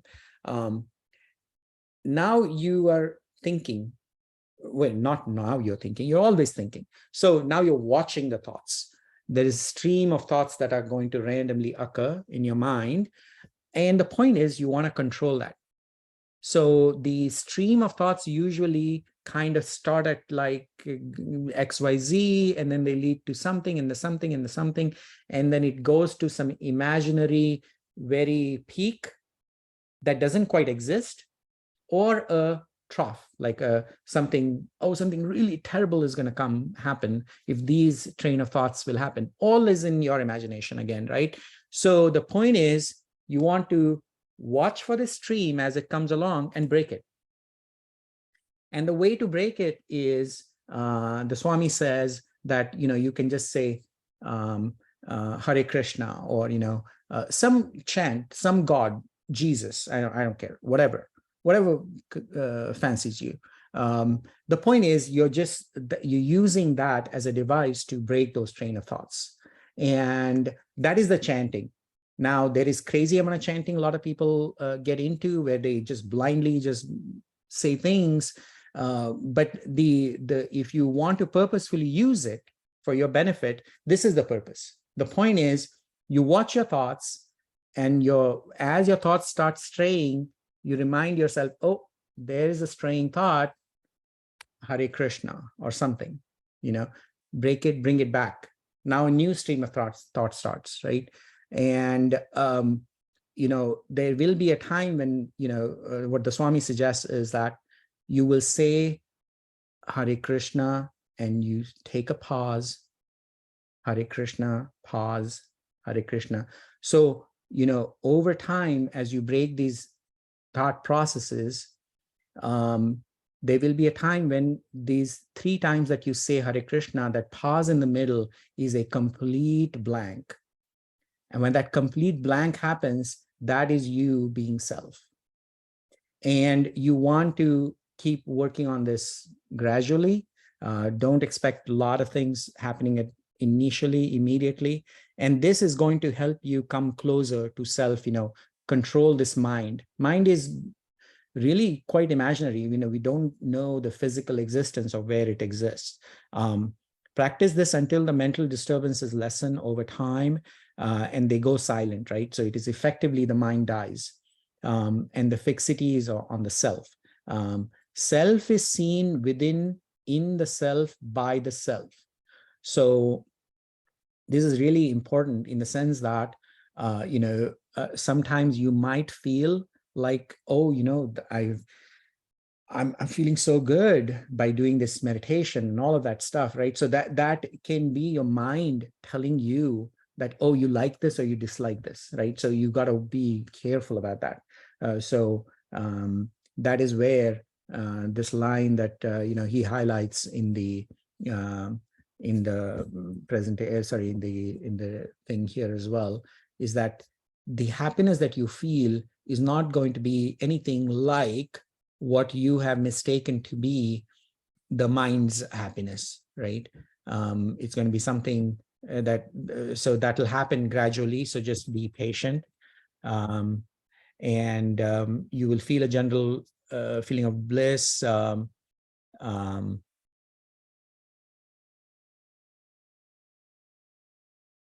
Yeah, I mean, it's not going to be something, definitely, I think maybe it might be a feeling like one is watching a sunrise or a sunset, right?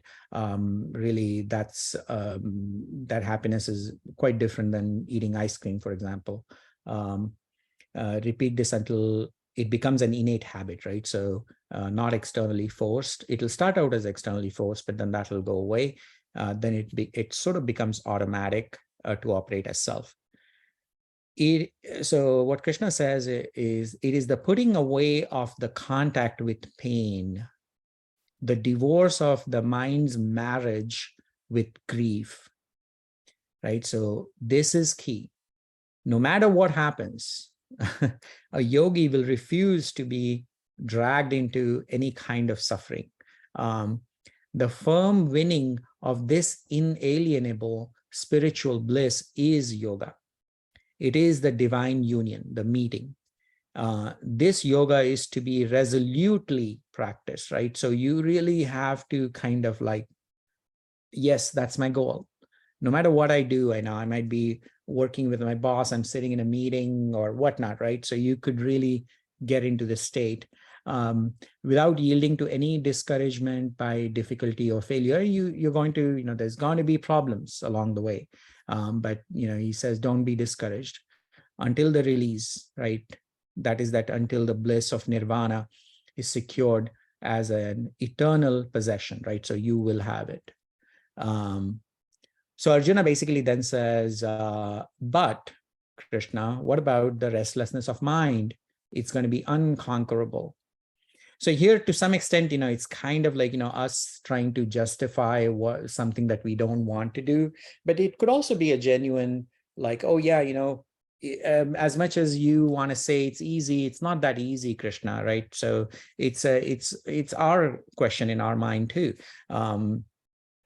But a lot of this is, again, I think it's a societal collective conditioning where, we want to think that it is definitely easier to run away from problems than deal with it. And this is sort of learned over time. Mind controlling intellect. So this is what is happening in this case, right? So the mind is saying, there are these other things. Why do you really want to do yoga? Do you really want to do yoga? Are you crazy? Externally imposed ethics are then useless. Every decision is then wrong, right? So when you're acting from this point of view, every action is harmful, sinful. That is the chaos for centuries in human society. So what Lord says to him is, "O mighty armed," right? So he reminds him, dude, you're the most powerful person. You're a bow arrow expert.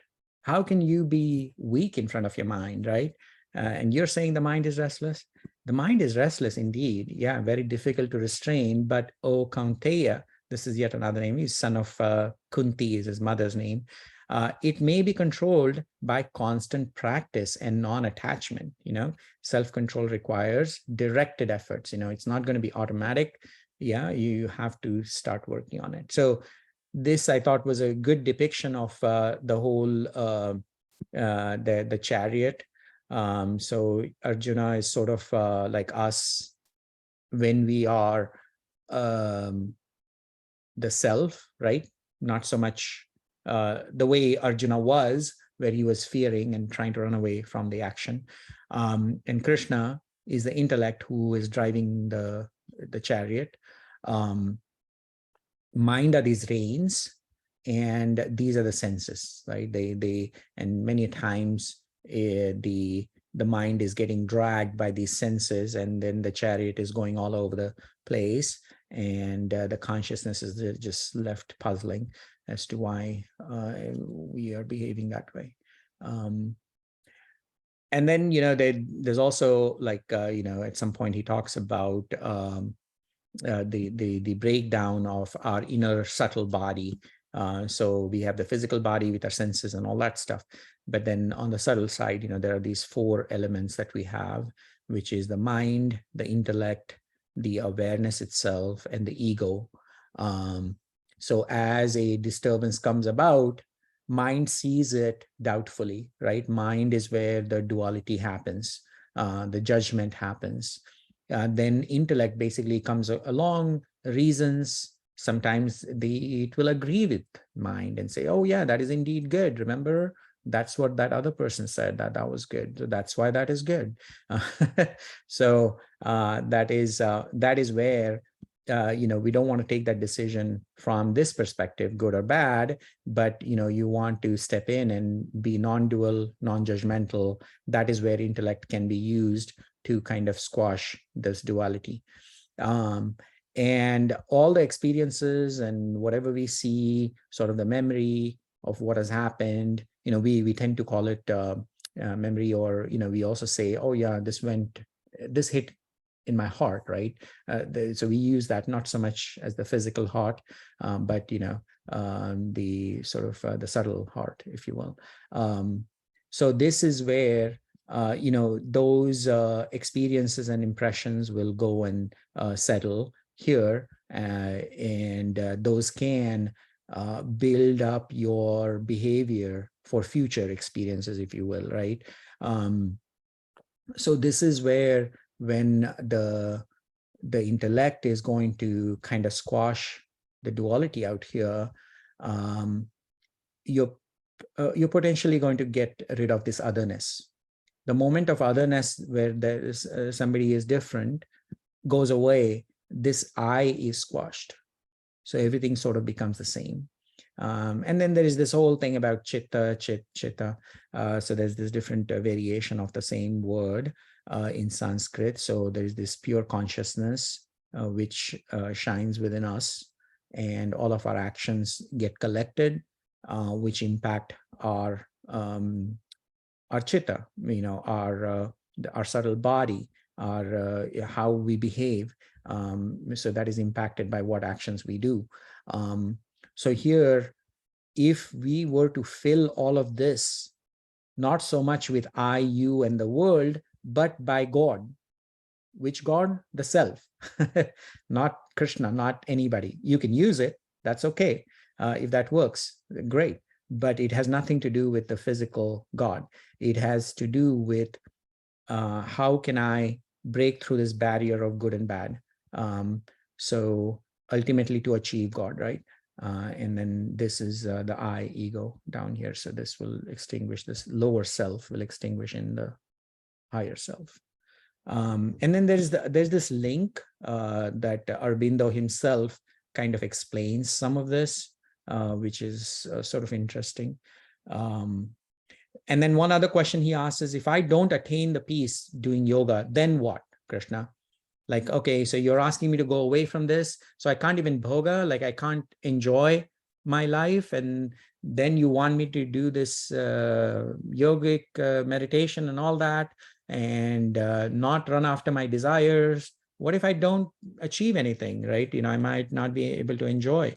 And that is our resistance as well, right? Fear of leaving the comfort zone of wrong collective notions built over multiple lives. I'm getting some satisfaction following my half-baked wisdom, right? Collective wisdom. Oh, that person said this, or this book says that, and all that stuff. And I might even lose that that thing if I followed your advice about yoga, Krishna. Lord assures him, right? He says, "O son of Pritha." Pritha is again his mom's name. Neither in this life nor hereafter is there destruction for him. Never does anyone who practices good, O beloved, come to woe, right? So anytime you do good, let's say you help somebody with I don't know, $50 or something.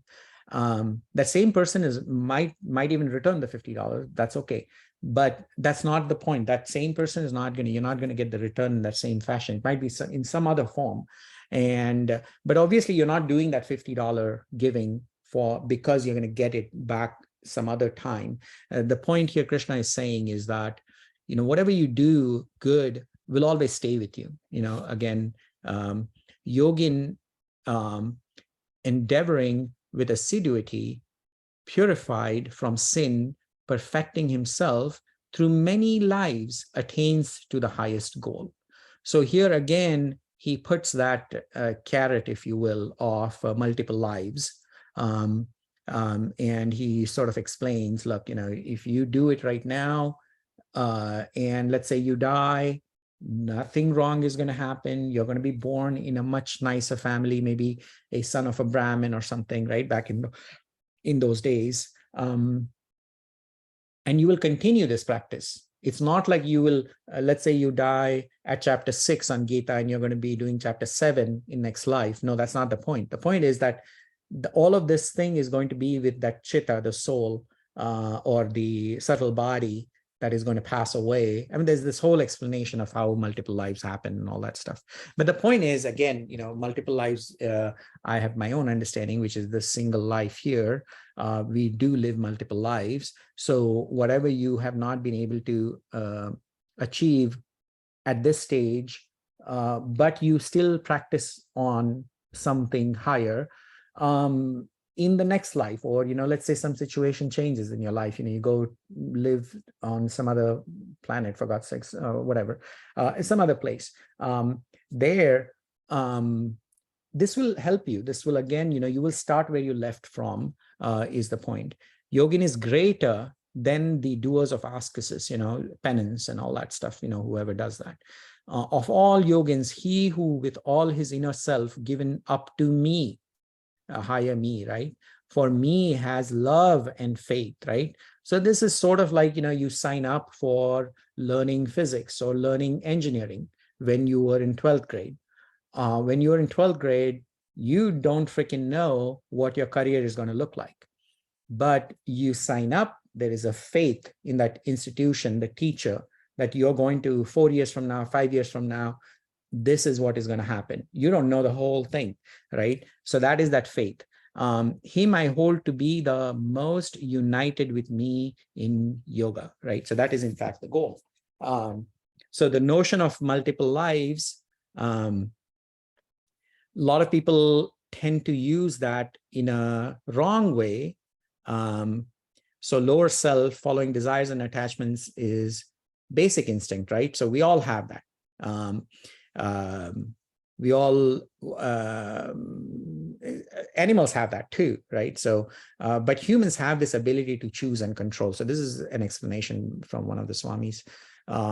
Most choose gratification and live in fear mindlessly. Self is, in this case, is our own enemy. Higher self, human body, is the peak of multiple births. So when they say these multiple births are coming your way and you will improve, some might say, oh, you know what, okay, I will enjoy in this life, I'll fix myself in next life. So what the Swami says is, no, no, no, no, no. You have gone through so many lives of hell in the past. This is your epitome. This is your final reaching.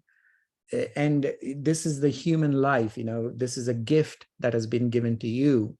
And this is the peak of these multiple births. Choose self-subdual equanimity. That is the yogi. Now is the time, because you have this ability to control. You're not like an animal to just follow the desires, right? In this case, now you're using this lower self, your body, ego, mind, all of that as a friend, right? With proper control of lower self, as duality shows up in mind constantly. As it comes, you squash it and, look at self. So only we can do that, because we have a choice. We have a choice either to run after the desire or to step back, right? So that's the point. Finding the commonality in things, recognizing this opportunity to see God, right? So this is the point here. See God, meaning look from the self's perspective, or seek God. I mean, if people believe in God, seek answers to reach non-dual understanding. Dualities are always fleeting. Oh, so, oh yeah. So this is another interesting thing he brings up. He says, when do we always go to God? Like when something really horrible happens, some accident happens and you're like, oh, suddenly your hands go together, you're praying to God, oh my God, like you're praying and all that good stuff, right? But so that's easy to run after God when a crisis happens in your life. But it is important and very important for you to seek God in pleasure, because that state of pleasure is actually a wrapper around a humongous amount of pain that is about to follow. So let's say you win $1 million. So what follows after that, the Swami says, is there is this train of suffering that is coming your way. But use that time to now seek God when times are good. When times are good, you seek God, that train of suffering that is coming your way is not going to happen. But if you won the $1 million and there's so many desires that are coming your way, and if you keep following that, you're digging a hole for yourself, right? And recognizing this opportunity to see God, but also manifest God to meet God. There's no meeting God by going on some Mount Everest or something. That's not happening. The God is going to be when you manifest God within you. So what does that look like? It looks like balance and peace and happiness, unaffected by disturbances out there. And so there are these three states of knowledge. One is ajnana, which is what most of us live in, where we are following this mental disturbance. Know undoubtedly that mental disturbance or desires is the only sin and hell, right? So this is that constant capitalism, greed, etc., all of that stuff. Jnana. Jnana is where now you're seeking the knowledge. Which is the knowledge? The knowledge of self, not any other knowledge. This is the top-notch knowledge, according to Gita, right? Not so much to preach others, which, sorry, I'm doing it, but for myself. Then internalization in aloneness is key. He covers that in one of the verses. And then there is this state of vijnana, where now you take it to the next level, where you're internalizing all of this stuff, self-realization in every transaction in the world. Recognize Buddha in everything, not just in Buddha. That's one of the really key justifications that we give about this whole spirituality. Spirituality is somehow kind of, we keep it up on pedestal somewhere top, and we say, okay, that was only meant for Buddha, not for me. And I'll pray to Buddha, I'll read about Buddha, all of that good stuff, right? But really, Buddha is our inner state, and recognizing Buddha in everything, not just in Buddha. So it's not about just praying to something that is out there, right? And which is what Krishna is also trying to point to. And that is the end of it. And then, next section, we go there. And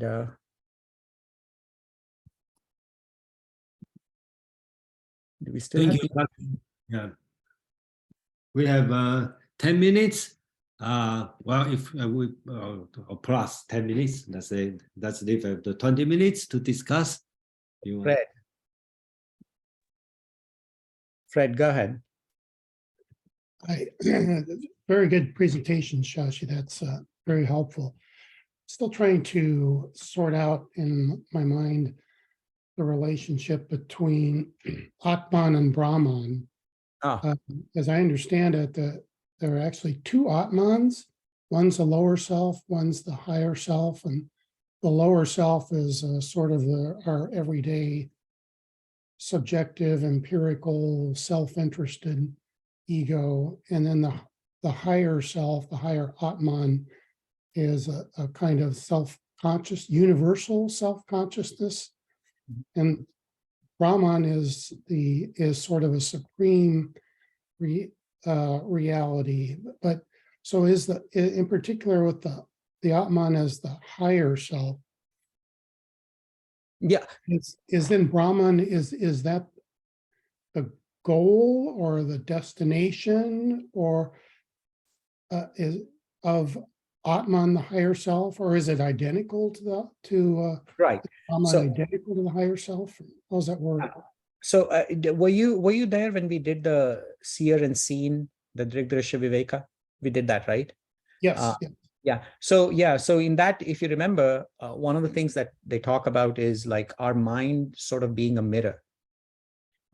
So it has, there are so many objects in this world, but mind has this very special property where Brahman can reflect. So mind now is shedding light on all through our senses, right? So light in the sense that it kind of makes these body parts alive, but where does mind get this power from is the Brahman. So now mind, with all the subtle elements, if you think the awareness that it achieves is the reflected consciousness from the seer and seen philosophy there. So it is not the actual consciousness, but the reflected consciousness. So if maybe what we could say is that Atman is really the reflected consciousness part of it, and then Brahman is the actual consciousness. So what we have done is that reflected consciousness sort of makes the mind think that it is conscious. So it forgets that it is getting a borrowed consciousness from somebody else.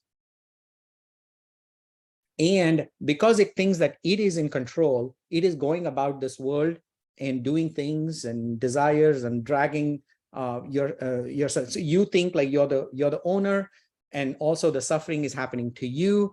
So there is all this, it's all about the mind. It's all about the me. The ego builds up.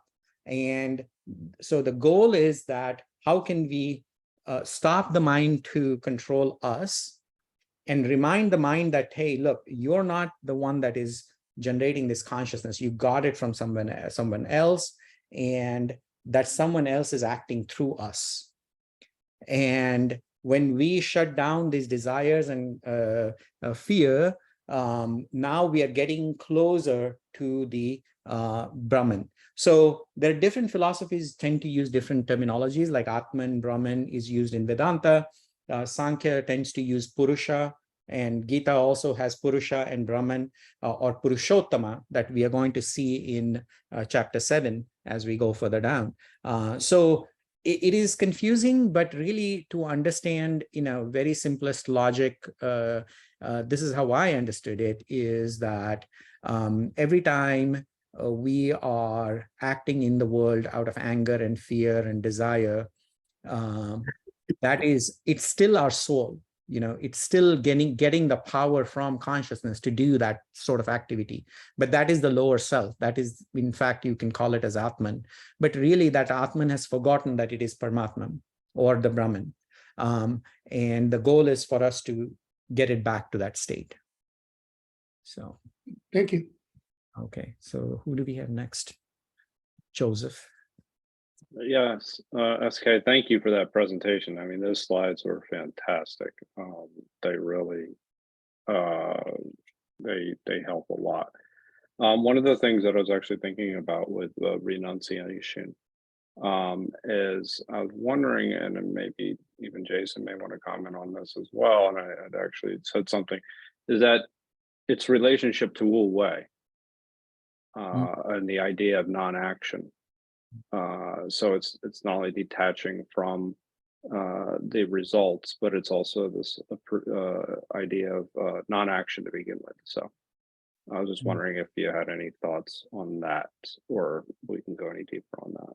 And then I have some other things I could ask, but I'll let Jason go. I think a lot of these things, they if you look at different philosophies across the world, and I'll let Jason speak about Wu Wei, but I feel like ultimately, even in Christianity, when you look at the higher philosophies of Bible, or even in Muslim, the Islam, they start resonating with each other.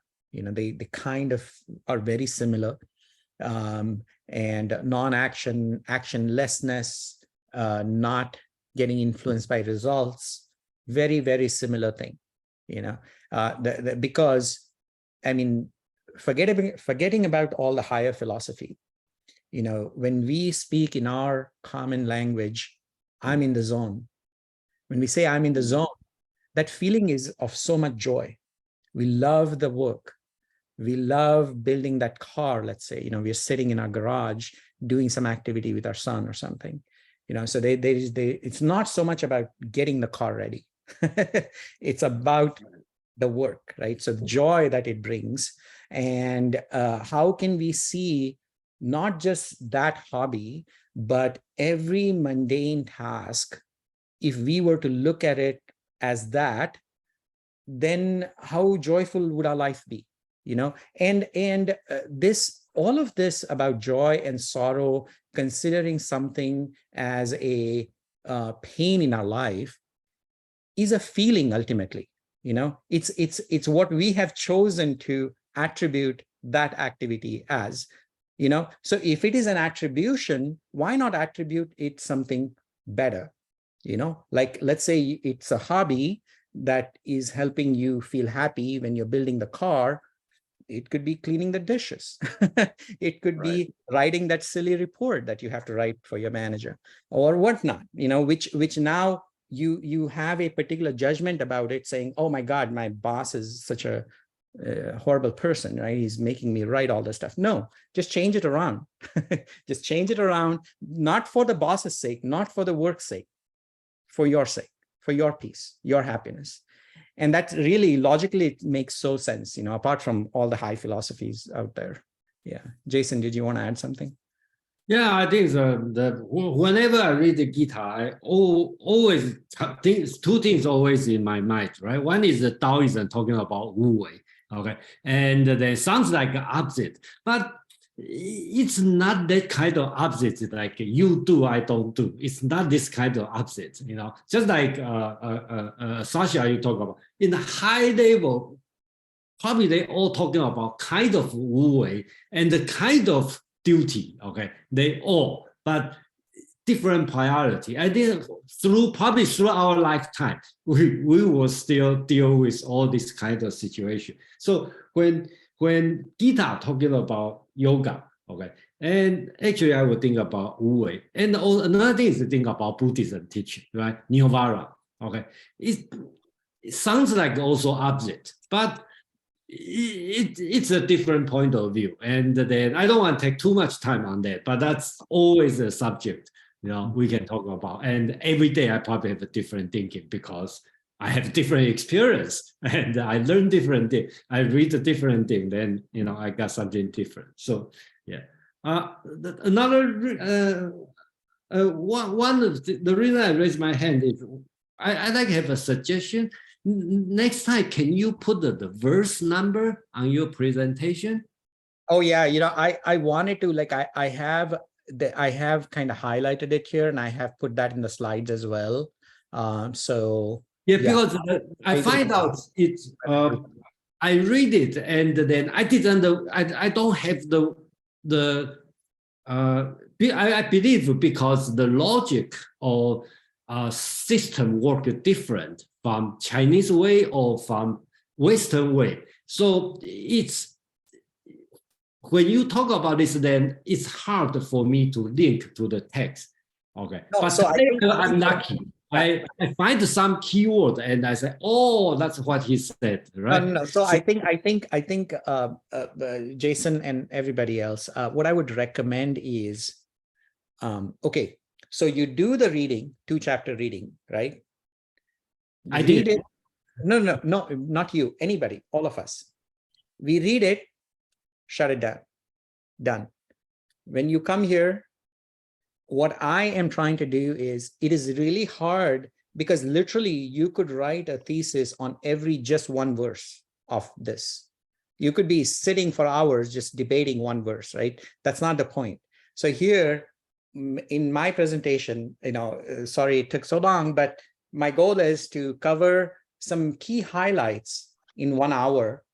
And now maybe with this new presentation, I would suggest you guys to kind of read those 2 chapters. They're not a very difficult read. They're only a couple of pages. Read it one more time. It'll be a different understanding. And again, this might be biased from my point of view, but now try to think slightly differently, because there's always a different perspective, and you will have much more joy, because it's not that you have to take my understanding, but it is just a different, maybe I have opened up a different channel of like accessing that same topic differently. So don't try to, when I am presenting, don't look at the 2 chapters. Just look at the screen.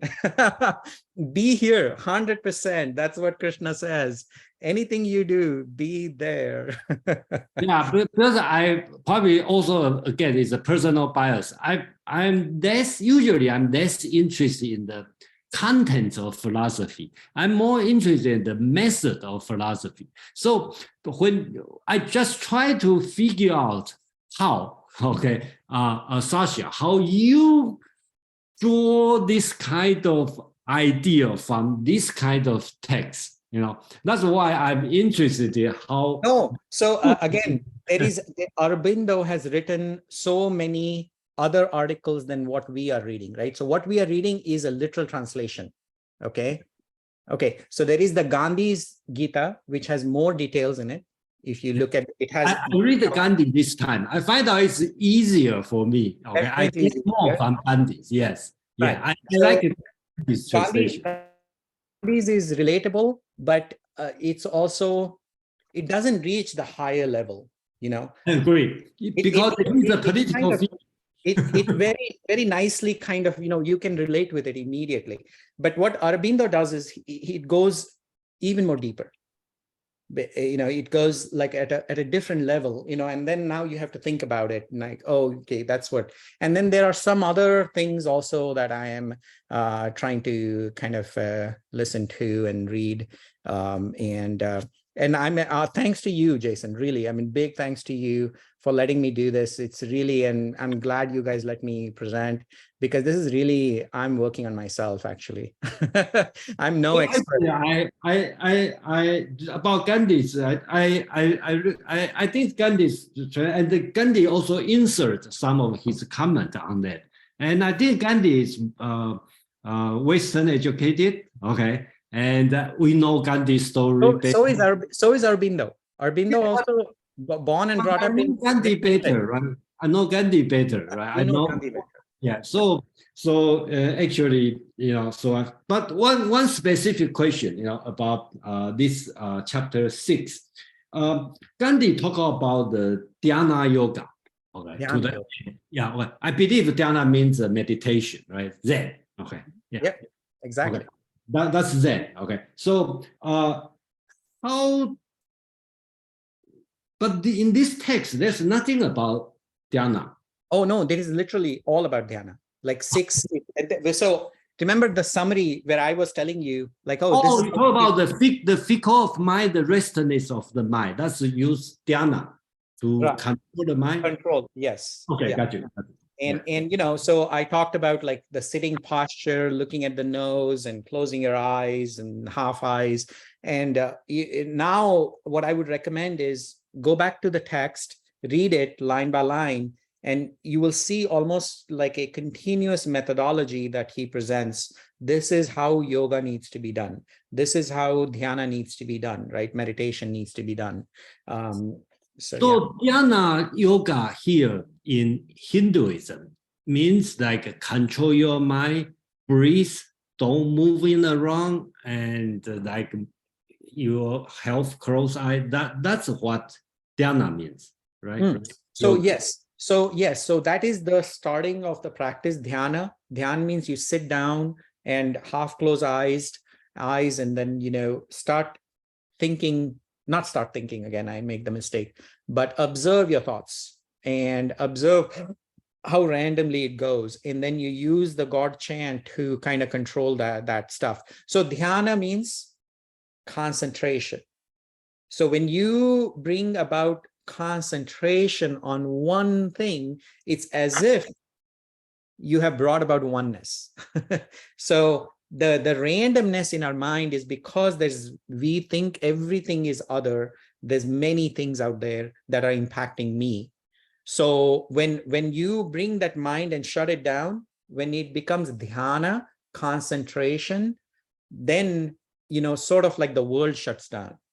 That's the point of dhyana, is concentration, basically. Yeah. Oh, Joseph, did you want to say something? Actually, so I mean, I guess that's the idea of self-realization within that framework. So the idea, like the merging, are you talking about the merging of the higher self and the lower self as well? Yeah. So that is the goal. That is the goal, ultimate goal. But the mini steps that you take towards it is, sitting in that posture, half closed eyes, looking at the nose, all of that, right? So all of that, the point is that you are, so the word dhyana literally means concentration, focus. So focus on one thing. What is that one thing? Pick your one thing. It could be Om, it could be Rama, it could be Krishna. Help, whatever help you want to get it. Because you want to stop all this clutter that is bringing those thoughts in your mind. So when you stop all that clutter, when the mind comes to that one thought, the point is also to get rid of that thought. So when you get rid of that too, now that blankness is yourself, higher self. Right. So yeah, that is the ultimate goal, where the lower self and the higher self meet. But the process along the way is dhyana. Yeah. That's your transcending your personal experience, your transcending experience in reaching a deeper consciousness. Deeper consciousness. So what you're saying is, hey, mind, you are always looking in the dualities. Mind wants to say, look, that is good and that is bad, you're shutting that down, saying no, right? And that process that you want to utilize in the world, you want to first make that into your habit. The key is how to shut down mind. See, in real world, when we go out there, what we are conditioned always is to immediately say, yep, I agree with that and I disagree with that.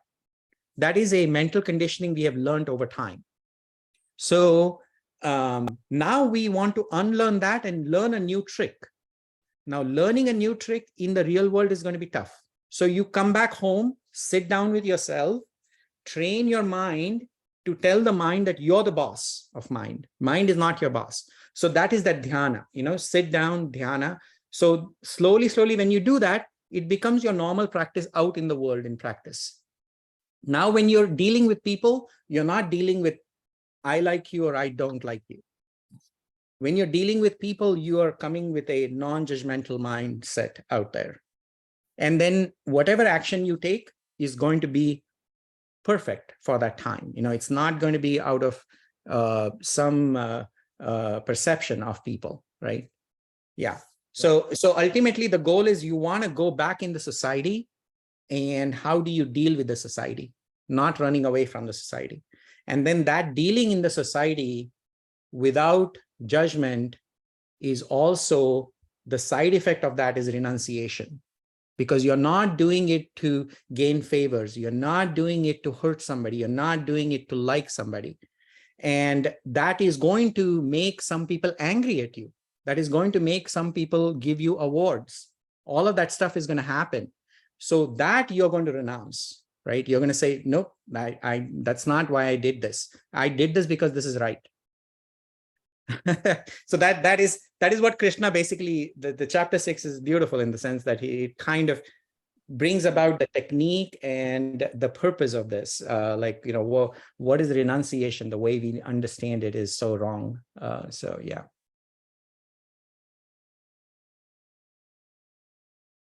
So yeah, I would suggest, guys are interested, go back and read all the 6 chapters and some of the Gandhi stuff. Based on this understanding, I think it will be a different kind of a joy to do it. And then we will do the 7th and 8th chapter next time. Yeah, next month. Yeah, thank you everyone. And then I really appreciate it because I probably this time is my 3rd time read the Gita. Okay, it's not long, and then but every time the different kind of thinking, and with a different presenter and a different kind of group, it's a different kind of thinking. But I will continue on that anyway. Yes, thank you, Shashi, and thank you, Jason, for hosting. My question for Shashi is, it seems that the chapters up until now have been, up through 5 have been chapters about the way of action in the world. And now it seems to be transitioning to the way of meditation. Correct. Good observation. Yeah. And is that going to be another group of chapters?